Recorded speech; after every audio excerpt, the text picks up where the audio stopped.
I was expecting a monkey.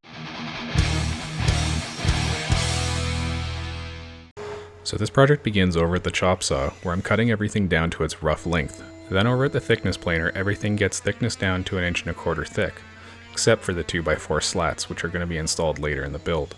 Next, over at the table saw, I'm going to go ahead and take a very light pass along one side to kind of joint the edge without using a jointer, just simply using my table saw. I can then repeat the process, bringing down the final width to 7 inches. Next, I'm going to give everything a final sanding 120, then 220 grit to save a little bit of time during finishing later. Then over to the chop saw to remove that little bit of snipe that's left on both ends, and bringing it down to final length. Next, I can clamp down my portable pocket hole jig and drill 4 holes along the ends on both sides. These pocket holes are set up for 1.25 inch standard pocket hole screws, as I didn't really have the longer screws for this setup, and I didn't find it totally necessary, as all these corners are going to be braced with some gussets that are going to be glued in place, and that's where the real strength is going to come from later. Next, I can begin attaching the runners to the header and the footer, making sure I check for square before driving in these pocket hole screws, and using a clamp always helps a lot to make sure things don't shift. You know, because the pocket holes are drilled on that 15-degree angle, they kind of want to suck themselves towards the outside. As you can see, my assembly table isn't quite big enough for this, so I had to set up a board and using some clamps on either side to make sure that it didn't get knocked over, and then work from the other side of the table. With that, the perimeter is done, and I can drop it down to the floor so I can easily work on installing the 2x4 slats along both top and bottom rails. First thing to do to the 2x4s is cut them down to final length over at the chop saw, and then over at my homemade pocket hole machine with the newly adjustable fence, drill 3 pocket holes in both ends for the 1.25 inch screws. I can then mark out the locations for my 10-inch on center spacing of the 2x4 slats, and then I have a little jig that helps me find the center of this line and then also offsets the board so they're 2 inches back from the top lip. All these 2x4 slats have 3 pocket holes, 2 on one side, 1 on the other side, into both ends. This is going to give a lot of strength and support even though they are just 1.25 inch screws. While I'm drilling in all these screws, I can take a moment to remind you that if you do want to make this yourself, I do offer a free set of plans on my website, DIYbuilds.ca.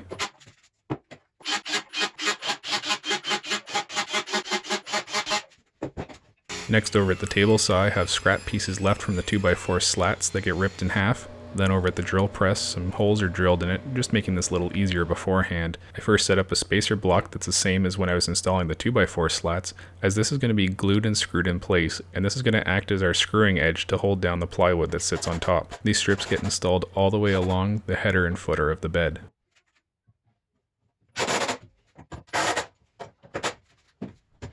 Next, using my homemade track guide, I can go ahead and cut off an end of a full sheet of 4x8 plywood, cutting it down to 80 inches. This is 1/2 inch plywood, as it really doesn't need to be any thicker. As it is, that's probably overkill. Before gluing and screwing this piece of plywood down, I want to make sure that I mark out the location of the 2x4 slats underneath, as potentially the kids could reach their hands up here, and I don't want to be missing these for exposed screws for them to be touching. I can then finagle this piece of plywood off of there, blow it off with a leaf blower, and then apply glue along all the slats.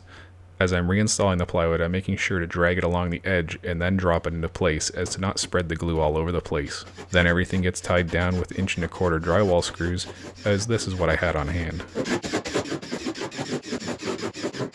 As you can see, there's a 1 foot strip missing, and we need to go ahead and use the offcut piece, rip that down to 1 foot and then 40 inches, and then cut another piece off a scrap piece of plywood if you have one, or I'm going to be using a scrap piece off of next week's project.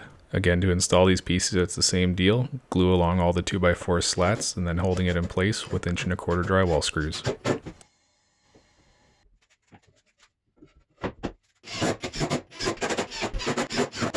Now that the main structure of the upper part of the bed is complete, I want to go ahead and cut up some small blocking to be glued heavily in all the corners, as this is going to add a lot of rigidity to the structure, as we really don't want these pocket hole screws pulling out in the near future. Once that's dry, the last thing to do to the upper part of the bed is to give everything a 1/4 inch round over on the top edge and the 4 corners.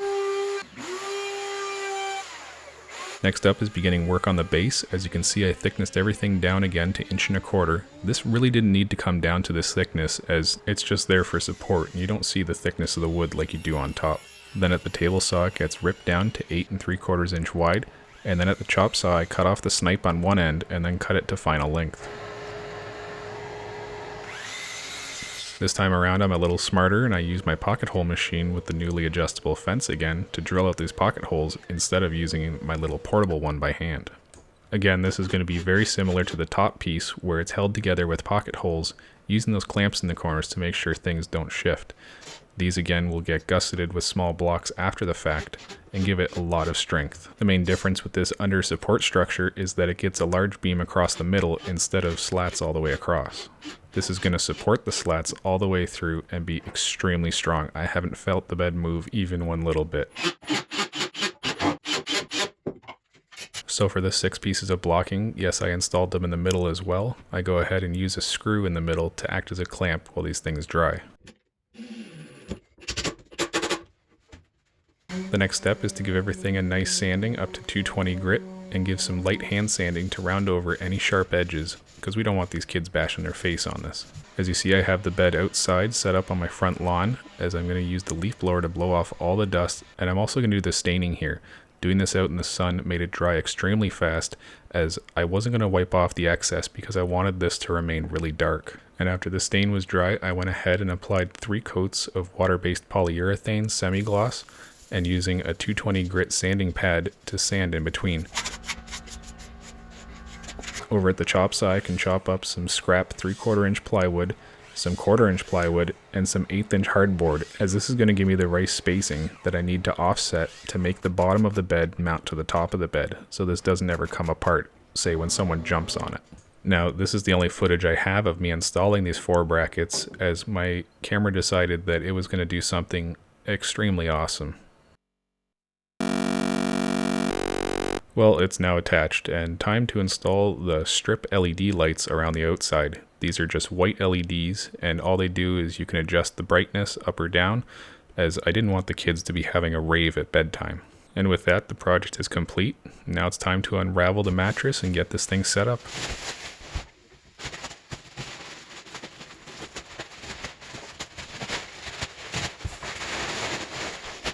Time!